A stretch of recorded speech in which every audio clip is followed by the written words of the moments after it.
Hi, welcome to Prime Recap. After a time traveler tells him about the future of the planet, DeadPool will need to gather the X-Force to confront Juggernaut and change the fate of the Earth. Today we will recap the story of the 2018 movie, Deadpool 2. In the week of his dating anniversary, Deadpool travels around the world eliminating the criminals of a powerful international organization, until after taking out the entire Asian cartel, Wade returns to the United States to get the last leader of the faction. Despite being alone, when he arrives at the criminals' base of operations, Deadpool makes a real clean sweep of the narcotics lab. Cornered by the chatty mercenary, the leader of the criminals named Sergei Valoshenkov runs into a kind of bunker and just watches from the security cameras while Deadpool eliminates all the men in the lab. After eliminating the last criminal, Wade goes to the entrance of the bunker and asks Sergei to leave, but at that moment, reinforcements arrive and Deadpool is forced to run back to Dopender's cab. Since he is late for his anniversary, Deadpool asks Dopender to drive him home where Vanessa is waiting. To celebrate the anniversary, Wade hands his girlfriend an arcade token, a souvenir of their first date, while Vanessa hands over her birth control in a box, signaling that she now wants to have a child. Happy with the idea of becoming parents, the couple begins to discuss what names they will give the baby, and suddenly Wade realizes that there is someone outside and asks Vanessa to hide, which prevents her from being hit by a shotgun blast that the intruders take at the door latch. Just then, those thugs who arrived to help Sergei earlier enter the apartment and start shooting everywhere, but Wade manages to eliminate them one by one with the kitchen knives. After eliminating the criminals, Wade asks Vanessa to stand up and realizes that she has come out completely unscathed, but just as the woman comes out from behind the couch, Sergei appears in the doorway and shoots Deadpool, but misses the target and hits Vanessa right in the heart. Wade jumps out of his apartment window and goes after Sergei, but is run over in the middle of the street, giving the bandit a chance to escape. Luckily, a few meters ahead a pickup truck hits Sergei's car, which instantly stops running. Desperate, the man tries to restart the vehicle, but fails and is picked up by Wade, who hugs him in the middle of the street until they are run over by an ambulance. After Vanessa's end, Wade goes into a deep state of grief and spends his days drinking too much and using harmful substances. After spending 3 full days at the bar, Wade goes to his old house where he meets Al, a blind lady who used to live with him. Feeling guilty about Vanessa's end, Wade lies down on the floor and begins to mourn for everything that has happened, while Al tries to counsel him, but as always, Deadpool ignores everything she says and tries to take his own life in several different ways. After failing by jumping into the bear's cage and blowing himself up along with the apartment, Wade ends up in a kind of purgatory where he meets with Vanessa's soul. Happy to finally see her again, Wade tries to reach out to the girl, but realizes that a sort of invisible wall separates the two.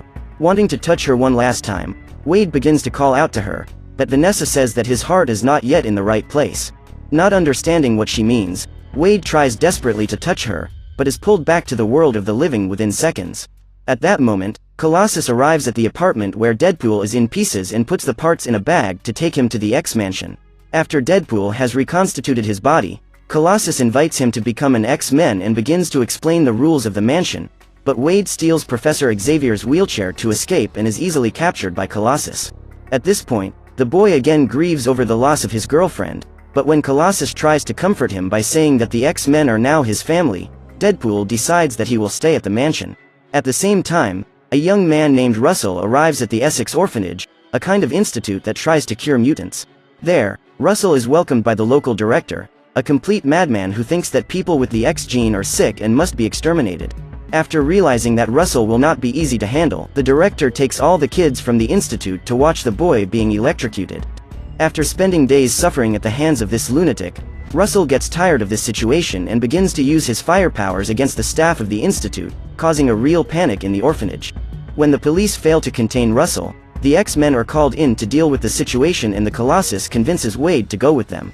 As soon as he arrives outside the institute that is supposed to protect mutants, Deadpool suspects something is wrong and begins to approach Russell, but the boy becomes afraid and attacks Ellie, another X-Men, who defends herself using a force field.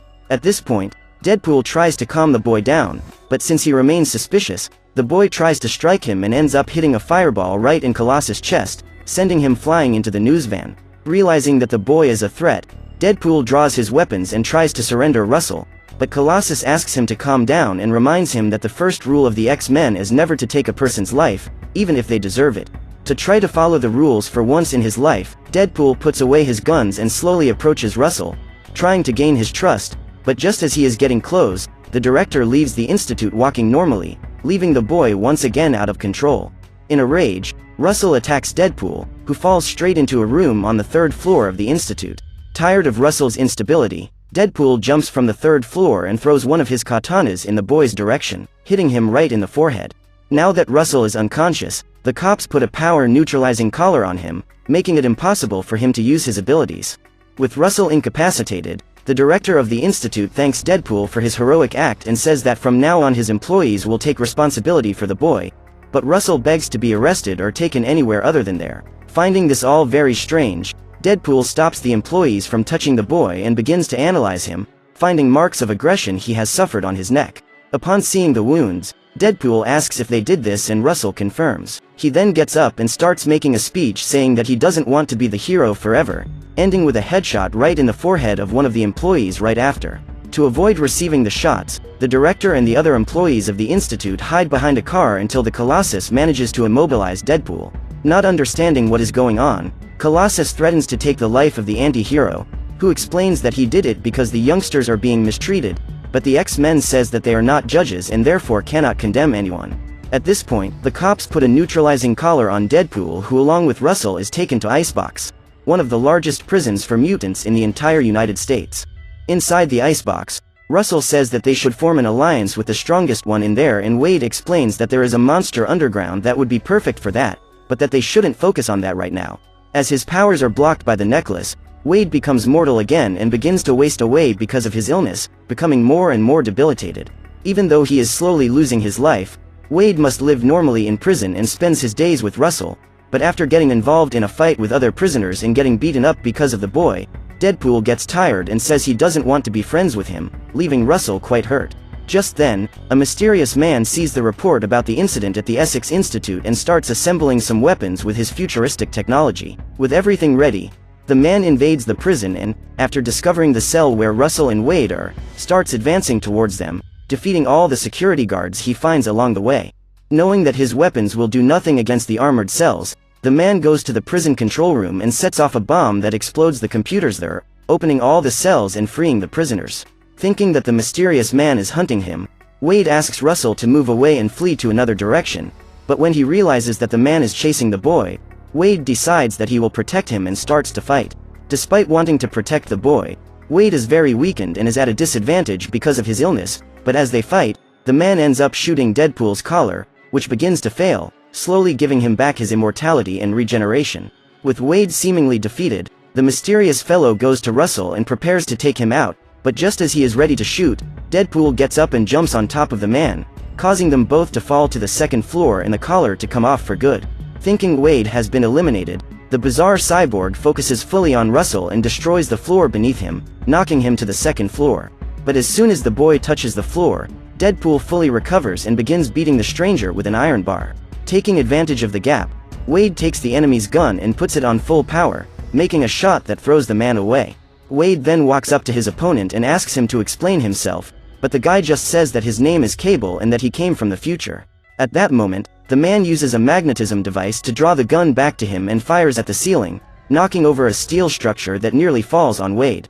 Determined to stop him, DeadPool continues to go after Cable, getting into another intense fight, but despite having his powers back, the mercenary Chatterbox has his arm broken and his thigh punctured, as well as receiving a punch so hard it makes Vanessa's arcade token fly away. After winning the fight, Cable takes the token as a souvenir of the fight, but Wade refuses to lose the object and gets up to try to retrieve it, but receives another punch with no time to react. With Wade almost completely powerless, Cable asks why he is trying to protect Russell, and unaware that the boy is listening, Wade says he doesn't give a damn about him. Disappointed, Russell rushes to turn himself into the security guards and Wade pulls the pin out of one of Cable's grenades, causing an explosion so loud that they are thrown out of the prison. In the snowy mountains outside, the two begin to roll through the snow and Cable manages to hang on to a rock, but Wade is not as lucky and hits his head on a rock, falling completely unconscious into a frozen lake.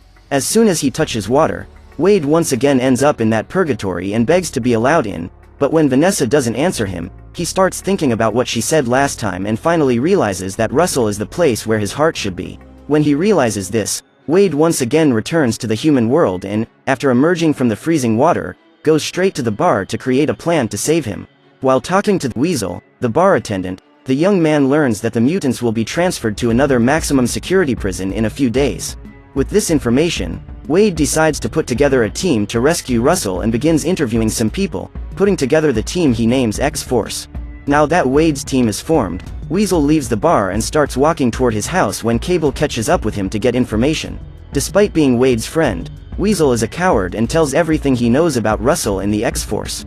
In the prison, Russell decides to do what Wade said and steals the pudding from one of the prisoners, causing a big fight in the mess hall. While everyone is distracted by the fight, Russell goes to that monster in the basement mentioned by DeadPool, and delivers his tray of food to it, winning the friendship of said creature. On the day of the transfer, Russell and the other prisoners are put on the transport truck and begin to be taken to the other prison. With the plan in place, DeadPool and the X-Force jump out of the helicopter in order to land on the truck, but due to a strong gale, one by one all of the team members fall to the ground and lose their lives, with the exception of Domino, who with her power of super luck manages to land safely and quietly enter the truck. Inside the vehicle, Domino throws the driver out and takes over driving the truck, but at this point Cable finally appears and also manages to climb into the car.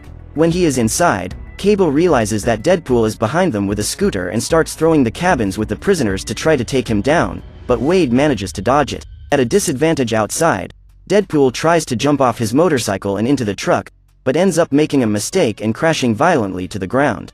But luckily for him, as soon as he gets up, he is run over by one of the prison vehicles.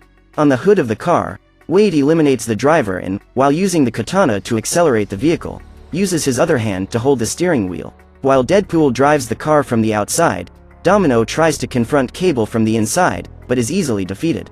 Just as the villain is about to eliminate her, DeadPool finally catches up to the truck and arrives at the last second to save her. The chatty mercenary then asks for his chip back and they begin to fight while Domino gets back behind the wheel.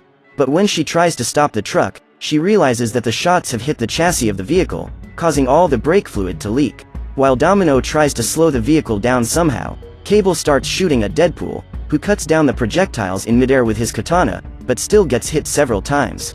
At that moment, Russell manages to open his cabin door with a pen he has hidden in his clothes, and while Cable and DeadPool are fighting, he goes to the monster's cell and frees him. Finally free, the creature, named Juggernaut, comes out of the cell and punches the ground so hard that it opens a crater in the road, causing the truck to overturn. After they fall to the ground, Juggernaut comes out of his cell and walks over to DeadPool, splitting his body in half like a simple candy bar. Without his legs, DeadPool tries to apologize for what he said, but Russell says he doesn't need him anymore and that he will carry on with his revenge with the help of Juggernaut. After this dramatic farewell, Russell leaves while Domino carries DeadPool's remains to the apartment to wait for his legs to regenerate. While they wait, Weasel shows up and tells them that he has been threatened by Cable. At that moment, the villain enters the front door of the apartment, and although everyone thinks he has come to try to eliminate them, the time traveler just asks for help. According to Cable, Russell will eliminate the director of the Essex Institute, and if this happens, he will take a liking to the thing and become a supervillain, until a few years in the future, his adult version will eliminate Cable's wife and daughter. The man also says that he could handle just the boy, but that since Juggernaut is now helping him, he will need all the support he can get to stop Russell. At this point, Wade asks why he didn't go back in the timeline when Wade was younger to solve this easily, but Cable says that his temporal omnitrix is with some limitations and only had 2 charges, but since he used one to come to this time, he only has 1 left to go back to the future. Knowing that if he had the same opportunity as Cable, he would also come back to save Vanessa, Wade agrees to team up with him to deal with the new villains, but since he doesn't want to get his hands dirty with his friend's blood, DeadPool asks Cable for the chance to talk to Russell before eliminating him. Realizing that even the 2 of them together will not be enough to deal with the Juggernaut, Wade asks Dopinder to take them in a cab to the X-Mansion. There, DeadPool apologizes to Colossus for disappointing him and tells him all about Russell and Juggernaut, but the X-Men refuse to help because they are still upset. DeadPool then says that his heart is also in the wrong place and, even with little chance, gets back into the cab with which they proceed to the Essex Institute. When they arrive at the orphanage, Wade sees Cable's scorched teddy bear and asks why he carries that object around all the time, but the man replies that that bear is stained with his daughter's blood. At that moment, Russell and Juggernaut knock on the door of the Institute, and even with DeadPool and the X-Force 2.0 trying to convince him to give up his revenge, Russell blows the door open and furiously walks behind the director. While the boy follows his target around the Institute, Cable, DeadPool and Domino stand outside fighting the Juggernaut. Even with the time traveler's superpowered weapons and the trio's combat skills, there isn't much they can do and both Wade and Cable are easily defeated. Alone against the Juggernaut, Domino hits a grenade launcher shot right in his face, but does almost no damage. While the duo catches up to the Juggernaut, DeadPool finally regains consciousness and realizes that Colossus has changed his mind and decided to come to their aid. Since he is the only one who can stand up to the damn Juggernaut, Colossus runs up to him and lands a straight punch to his helmet. Even though he is extremely strong, Colossus is still weaker than Juggernaut and must resort to dirty tactics to have any chance of winning. While an X-Men confronts Juggernaut, Domino enters the Institute and fights with the nurses to save the miners, but thanks to her super luck, the crazies pretty much eliminate themselves. With the staff out of the way, Domino tries to leave the Institute with the little ones, but since the exits are on fire, they are trapped until, trying to hit Colossus, Juggernaut throws a bus through the window, forming a ramp for them to get off. At the same time, Wade and Cable eliminate the nurses outside and finally get to Russell, but even with DeadPool getting in front of the director, the kid doesn't hesitate and uses his powers to attack them, forcing Cable to use his shield to defend them. When he realizes that Russell is determined to complete his revenge, Cable grabs his gun and prepares to eliminate him, but DeadPool forbids him to do so and says that he still has time. While the duo tries to immobilize Russell, Ellie and Yukio arrive at the Institute and rush to help the Colossus in battle. After Yukio immobilizes the Juggernaut's legs with an energized chain, Colossus sticks a high-voltage wire to his backside and Ellie uses her supersonic powers to throw the Juggernaut into the pool, causing him to be electrocuted. With only Russell left to deal with, Wade relents and once again slowly approaches the boy while trying to convince him not to take anyone's life. Even though he accepts the apology, Russell says he doesn't trust anyone and burns DeadPool's back, throwing him away with his powers. Seeing that he has failed in his mission, Wade puts the neutralizing collar on himself and sets out for the final attempt with Russell, but determined to prevent DeadPool from being his first victim, Cable runs to his gun and uses the last projectile to shoot Russell. At this moment, Wade realizes Cable's intention and jumps in front of the projectile that hits his heart. When he sees that DeadPool has sacrificed himself for him, Russell realizes that he was blinded by anger and regrets everything. Automatically, the bloodstains of the bear that is with Cable completely disappear, signaling that the future has been changed and his family has been saved. Knowing that if he continues with the necklace he will soon lose his life, Colossus tries to remove the object from DeadPool's neck, but Wade refuses, claiming that his goals have been completed and that his heart is now in the right place. In his final moments, Wade says goodbye to the new X-Force, especially to Cable and Russell. After saying goodbye to everyone, Wade goes back to Purgatory and finally manages to catch up with Vanessa after trying for so long, but she says it's not his time yet. On Earth, Cable decides to change the fate of the chattering mercenary and uses the last charge of his watch to go back to the time they arrived at the Essex Institute. Outside the orphanage, Cable takes advantage of the moment Wade asks about the bear and places Vanessa's arcade token right where the projectile will catch. In this way, when Wade jumps to save Russell once again, the shot hits right in the token, which absorbs all the impact. As soon as he sees the object, Wade immediately realizes what Cable has done and says that now he will not be able to go back to the future, but the Traveler says that what matters is that his family is safe, and that he will continue to be here for a while. With everything settled, Russell takes Wade's collar off and together they leave, but as they are leaving the Institute, the director appears and begins to offend them for being mutants, but while he is talking, Dopinder appears and runs him over with his cab, ending the director once and for all. Sometime after all this, Ellie and Yukio manage to restore Cable's watch and deliver it to the worst possible person, DeadPool. With the time travel ability, Wade returns to his apartment in time to put a knife to Sergei's forehead before he hits Vanessa, saving her once and for all. After this, Wade returns to the Wolverine origin movie and eliminates his bizarre version of the past, as well as preventing Ryan Reynolds from agreeing to record the Green Lantern. With this, all the evils of the world were averted and Wade could live his life peacefully, at least until he screwed up once again. So, what did you think of this movie? Let us know in the comments below. And if you liked the video, like it and subscribe for more movie recaps. See you next time.